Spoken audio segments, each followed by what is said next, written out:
ഇന്ന് ഞാൻ നിൽക്കുന്നത് കൊച്ചി നേവൽ മ്യൂസിയത്തിലാണ്, അതായത് ദ്രോണാചാര്യ മ്യൂസിയം.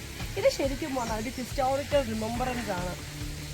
ഇന്ത്യൻ നേവിയും അതുപോലെ തന്നെ ഇന്ത്യൻ ആർമിയൊക്കെ ഒത്തിരി പ്രസ്റ്റീജിയസ് ആയിട്ട് യൂസ് ചെയ്തിട്ടുള്ള ഒരുപാട് ഇൻസ്ട്രുമെൻസിൻ്റെ ഒരു ഡെഫിക്ഷൻ നമുക്കിവിടെ കാണാൻ കഴിയും. For example barrel, aircraft gun, Indian നേവിയുടേതായിട്ടുള്ള ഷിപ്സ്, അതിൻ്റെ ഡീകമ്മീഷൻ ചെയ്തിട്ടുള്ള ഷിപ്സിൻ്റെ പല ഉപകരണങ്ങളും ഒക്കെ നമുക്കിവിടെ കാണാൻ കഴിയുന്നതാണ്. പിന്നെ മോസ്റ്റ് ഇമ്പോർട്ടൻറ്റ് ഇതിൻ്റെ അറ്റ്മോസ്ഫിയർ എന്ന് പറഞ്ഞാൽ ഭയങ്കര കാം ആൻഡ് ക്വയറ്റാണ്. ഒരു ശരിക്കും ഒരു ഹെറിറ്റേജ് ഗാർഡൻ ഉണ്ട്, പിന്നെ ഹെർബൽ ഗാർഡൻ ഉണ്ട്, പിന്നെ കഫ്റ്റീരിയ ഉണ്ട്. നമുക്ക് ശരിക്കും കണ്ട് എക്സ്പ്ലോർ ചെയ്യാനും മോസ്റ്റ് ഇമ്പോർട്ടൻ്റ് ഇവിടെ വേറൊരു കാര്യമുള്ളത്, നമ്മുടെ കേരളത്തിൻ്റെ ഏഷ്യൻ ഹിസ്റ്ററിയെ പറ്റിയൊക്കെ നമുക്ക് ഒരുപാട് അറിയാൻ കഴിയും. അതുകൊണ്ട് ഡെഫിനറ്റ്ലി നമ്മളിന്ന് വിസിറ്റ് ചെയ്ത പ്ലേസ് ആണെന്നാണ് കണ്ടവർ പറയുന്നത്. അപ്പോൾ നമ്മൾ കാഴ്ചകളൊക്കെ കാണാൻ പോകാം. ദിസ് കംപ്ലീറ്റ്ലി നമുക്ക് ഓരോന്നോരോന്നായിട്ട് കണ്ടു തുടങ്ങാം. ഫോർട്ട് കൊച്ചി ബീച്ചിൽ നിന്നും ഏകദേശം 500 മീറ്റർ മാത്രം അകലെയാണ് ഇന്ത്യൻ മാരിടൈം നേവൽ മ്യൂസിയം സ്ഥിതി ചെയ്യുന്നത്. ഒരാളുടെ ഫീസ് നിരക്ക് 50 രൂപയാണ്. ചരിത്രത്തിന്റെ രസകരമായ അധ്യായങ്ങൾ വെളിപ്പെടുത്തുന്ന മ്യൂസിയങ്ങൾ കൊച്ചിയിൽ ഒരു കുറവുമില്ല, നമുക്ക് ഏവർക്കും അറിയാം. ചിലർക്ക് അവരുടേതായ ചരിത്രവുമുണ്ട്. ഫോർട്ട് കൊച്ചിയിലെ ഇന്ത്യൻ മാരിടൈം നേവൽ മ്യൂസിയം അതിനൊരു ഉദാഹരണം മാത്രമാണ്.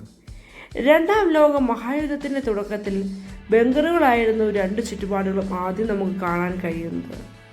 1938 ബ്രിട്ടീഷുകാർ കൊച്ചിയിൽ ആയുധങ്ങളും വെടിക്കോപ്പുകളും സൂക്ഷിക്കുന്നതിനായി 2 ഉറപ്പുള്ള ബങ്കറുകൾ നിർമ്മിച്ചു. ബർമീസ് തീരത്ത് എത്തിയ ജപ്പാനെക്കുറിച്ച് ജാഗ്രതയോടെ യുദ്ധം പൊട്ടിപ്പുറപ്പെടുന്നതിന് 1 വർഷം മുൻപ് ബ്രിട്ടീഷുകാർ ഈ ബങ്കറുകൾ നിർമ്മിച്ചു. ജാപ്പനീസ് സൈന്യം അത് ഉണ്ടാക്കിയതുമില്ല. ആയതിനാൽ തന്നെ ബങ്കറുകൾ കേടുകൂടാതെ ഇവിടെയിരുന്നു.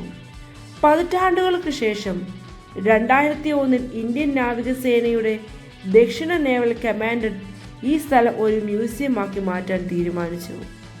ഇവിടെ കേരളത്തിൻ്റെ സമുദ്രചരിത്രം ട്രാക്ക് ചെയ്യാനും ഇന്ത്യൻ നാവികസേനയുടെ പുരാവസ്തുക്കൾ കാണാനും എല്ലാം കഴിയും. ഇടതുവശത്തുള്ള ആദ്യത്തെ ബങ്കറിലാണ് നമ്മൾ ഇപ്പോൾ നിൽക്കുന്നത്. കേരളത്തിൻ്റെ സമുദ്ര ചരിത്രം, അറബികൾ, പോർച്ചുഗീസ്, ഡച്ചുകാരുമായുള്ള വ്യാപാര ബന്ധം എന്നിവയുടെ 3D പ്രദർശനങ്ങളും ഇവിടെ കാണാൻ കഴിയുന്നതാണ്. പുരാതനവും ആധുനികവുമായ കടൽ പാതകളിലെ വിശദാംശങ്ങളും ഇന്ത്യൻ സമുദ്ര ചരിത്രത്തിന്റെ ഘട്ടങ്ങൾ, പഴയ തുറമുഖ നഗരങ്ങൾ എല്ലാം തന്നെ ഇവിടെ വിശദീകരിച്ചിരിക്കുന്നു. വാസ്കോഡ ഗാമയുടെ കഥയും കുഞ്ഞാലി മരക്കാരനെ പോലുള്ള നായകന്മാരുടെ ചേർത്തുനിൽപ്പും എല്ലാം ഇവിടെ പറയുന്നു. വാസ്കോഡ ഗാമ പോർച്ചുഗലിലെ ലിപ്സ്റ്റണിൽ നിന്നും ഇന്ത്യയിലേക്ക് എത്തിയ ചരിത്രത്തെയും ഇവിടെ സൂചിപ്പിക്കുന്നുണ്ട്. പാതയും മാർഗവും എല്ലാം വ്യക്തമായി ഇവിടെ വിവരിക്കുന്നുണ്ട്. ചരിത്ര വിദ്യാർത്ഥികൾക്ക് മാത്രമല്ല, സ്വന്തം രാജ്യത്തെപ്പറ്റിയും നമ്മൾ വന്ന വഴിയെപ്പറ്റിയും ഒക്കെ അറിയാൻ താല്പര്യമുള്ള ഓരോ പൗരനും ഈ മ്യൂസിയം സന്ദർശിക്കുന്നത് തീർച്ചയായും ഒരു മുതൽക്കൂട്ട് തന്നെയാണ്.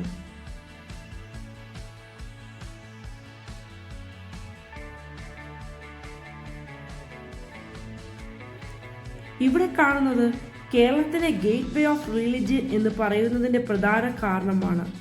അതായത് ക്രിസ്തുമതം, യഹൂദമതം, ഇസ്ലാം മതം, ഈ 3 മതവും ഇന്ത്യയിലേക്ക് പ്രചരിച്ചത് കേരളം വഴി തന്നെയാണ്. പിന്നെ കാണാൻ കഴിയുന്നത് പലതരത്തിലുള്ള പുതിയ ഷിപ്പുകളുടെയും പഴയ ഷിപ്പുകളുടെയും രൂപരേഖയാണ്. ബേപ്പൂരിൽ മരം കൊണ്ടുണ്ടാക്കി തുടങ്ങിയ ഷിപ്പുകളിൽ നിന്നും അഥവാ ബോട്ടുകളിൽ നിന്നും ഇന്ന് കാണുന്ന ആധുനിക ടെക്നോളജിയിലേക്കുള്ള നമ്മുടെ വളർച്ച വളരെ ദീർഘമാണ്. ഇവിടെ കുഞ്ഞാലി മരക്കാരെ പറ്റിയുള്ള ചരിത്രവും ഏറെ എടുത്തു പറയുന്നു.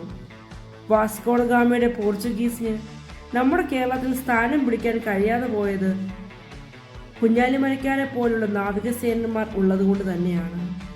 പിന്നീട് നമുക്ക് കാണാൻ കഴിയുന്നത് പലതരത്തിലുള്ള കപ്പലുകളെ പറ്റിയും അതിൻ്റെ ചരിത്രത്തെപ്പറ്റിയും എല്ലാം അവരുടെ വിവരിക്കുന്നുണ്ട്. ഓരോ ഓഫീസേഴ്സിനെ പറ്റിയും അതിൻ്റെ കമാൻഡോകളെ പറ്റിയും എല്ലാം തന്നെ നമുക്കിവിടെ കാണാൻ കഴിയും. എല്ലാം ഓർത്തിരിക്കാൻ കഴിയത്തില്ലെങ്കിലും ഓരോന്നറിയുമ്പോഴും നമ്മൾക്ക് നമ്മുടെ രാജ്യത്തോടുള്ള സ്നേഹം ഒരുപാട് കൂടുക തന്നെ ചെയ്യും. പിന്നെ ഇവിടെ കാണാൻ കഴിയുന്ന മറ്റൊരു കാര്യം എന്ന് പറയുന്നത് ഡീകമ്മീഷൻ ചെയ്ത പല ഷിപ്പുകളിലെ ഉപകരണങ്ങളാണ്. Different types of artefacts. ഇതൊക്കെ ഒരു കൗതുകം തന്നെയാണ്.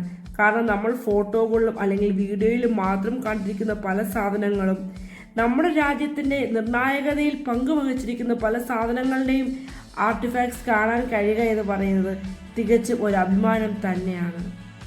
കുറച്ചു നേരം കാഴ്ചകൾ കണ്ടു നടക്കാം നമുക്ക്.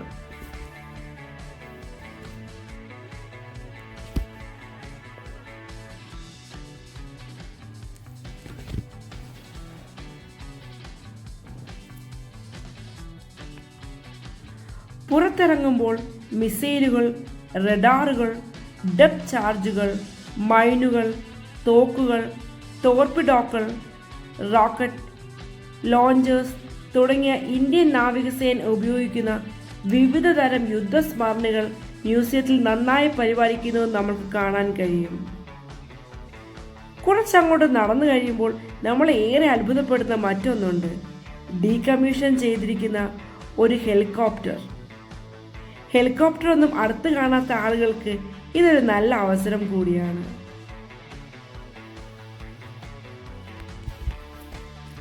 പിന്നെ ഈ മ്യൂസിയത്തിന് മറ്റൊരു പ്രത്യേകത എന്ന് പറയുന്നത് ഇതിൻ്റെ ഓരോ കാര്യങ്ങളെപ്പറ്റിയും വ്യക്തമായി നമ്മൾക്ക് ഒരു ഗൈഡ് ലൈൻസ് തരും എന്നുള്ളതാണ്. ആദ്യം നമ്മൾ കാണുമ്പോൾ പല കാര്യങ്ങളും നമുക്ക് മനസ്സിലാവത്തില്ലെങ്കിലും പിന്നീട് അവരുടെ ഗൈഡ് ലൈൻസിൽ പല കാര്യങ്ങളും നമുക്ക് മനസ്സിലാകും. ഓരോ കാര്യങ്ങളും നമുക്ക് വ്യക്തമാക്കി തരുന്നതിന് വേണ്ടി ഇവിടെ പ്രൊജക്ടർ സ്ക്രീനും സിനിമയും എല്ലാം തന്നെ ഓടുന്നുണ്ട്. ഇപ്പോൾ നമ്മൾ നിൽക്കുന്നത് രണ്ടാമത്തെ ബങ്കറിലാണ്. ഇന്ത്യൻ നാവികസേനയുടെയും ഇന്ത്യൻ കപ്പൽ നിർമ്മാണ വ്യവസായത്തിൻ്റെയും പരിണാമവും ചൂഷണവും എല്ലാം ഇവിടെ വിവരിച്ചിരിക്കുന്നു. പലതരത്തിലുള്ള യൂണിഫോമുകൾ, അതോടൊപ്പം തന്നെ എവല്യൂഷൻ ഓഫ് ഇന്ത്യൻ നേവി വന്ന വഴിയെപ്പറ്റിയും ഇന്നവർ നിൽക്കുന്ന സ്ഥാനത്തെപ്പറ്റിയും എല്ലാം ഇവിടെ വിശദീകരിച്ചിരിക്കുന്നു. എല്ലാം വായിച്ച് നമുക്ക് മനസ്സിലാക്കാൻ കഴിയുന്നതാണ്. മനസ്സിലാക്കാൻ കഴിയുന്നില്ലെങ്കിൽ ഗൈഡ് എല്ലാം നമുക്ക് ഉപദേശിച്ചു തരും. പിന്നെ ഇവിടെ കാണുന്നത് പലതരത്തിലുള്ള യൂണിഫോമുകളെ പറ്റിയാണ്. ഇതും വളരെ രസകരമായ ഒരു കാഴ്ച തന്നെയാണ്. പഴയതും പുതിയതും പല റാങ്കിങ്ങിലുള്ള ഓഫീസേഴ്സിൻ്റെ യൂണിഫോംസും എല്ലാം നമുക്കിവിടെ കാണാൻ കഴിയുന്നതാണ്.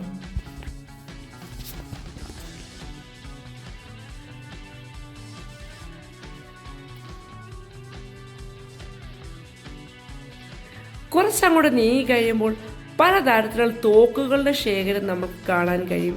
പഴയ കാലത്ത് ഉപയോഗിച്ചിരുന്നതും രണ്ടാം ലോക മഹായുദ്ധ സമയത്ത് ഉപയോഗിച്ചിരുന്നതും ഇന്ത്യ പ്രധാനപ്പെട്ട യുദ്ധങ്ങളിൽ ഉപയോഗിച്ചിരുന്നതുമായ തോക്കുകളും കാര്യങ്ങളും എല്ലാം ഇവിടെ പ്രദർശിപ്പിക്കുന്നുണ്ട്. ഇത് കാണുമ്പോൾ നമ്മൾക്കൊരു കൗതുകം ഉണ്ടാവും. നമ്മൾ സിനിമകളിൽ മാത്രം കണ്ട് ശീലിച്ചിട്ടുള്ള ഇങ്ങനത്തെ കാര്യങ്ങളൊക്കെ കണ്ട് അനുഭവിക്കാൻ കഴിയുന്നതാണ്. പിന്നെ ഇത് ഇന്ത്യൻ നാവികസേനയുടെ വിവിധ തരത്തിലുള്ള ഫ്ലാഗുകളാണ് കാണിക്കുന്നത്. ഇന്ത്യൻ നാവികസേനയ്ക്ക് പ്രധാനമായ മുതൽക്കൂട്ടായ അല്ലെങ്കിൽ അവരുടെ വളർച്ചയ്ക്ക് ഒരു പ്രധാന ആണിക്കലായ ഒരു വ്യക്തിയുടെ ജീവിത ചരിത്രവും അവർ നൽകിയിരിക്കുന്ന വിശദാംശങ്ങളും ഒക്കെയാണ് ഇവിടെ വിവരിച്ചിരിക്കുന്നത്. ഇത് വായിച്ച് നമുക്ക് മനസ്സിലാക്കാവുന്നതാണ്. അതോടൊപ്പം തന്നെ പലതരത്തിലുള്ള പല റാങ്കിങ്ങിലുള്ള മെഡലുകൾ, ബാഡ്ജുകൾ എല്ലാം ഇവിടെ പ്രദർശനത്തിനുണ്ട്.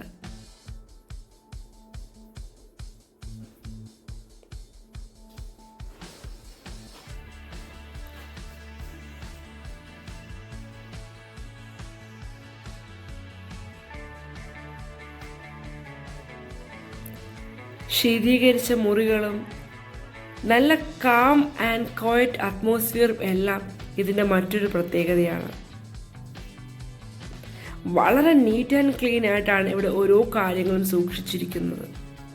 എങ്ങനെ ഇതെല്ലാം മെയിൻറ്റെയിൻ ചെയ്യുമെന്ന് ചിലപ്പോൾ നമുക്ക് കൂടി അത്ഭുതം തോന്നിയേക്കാം.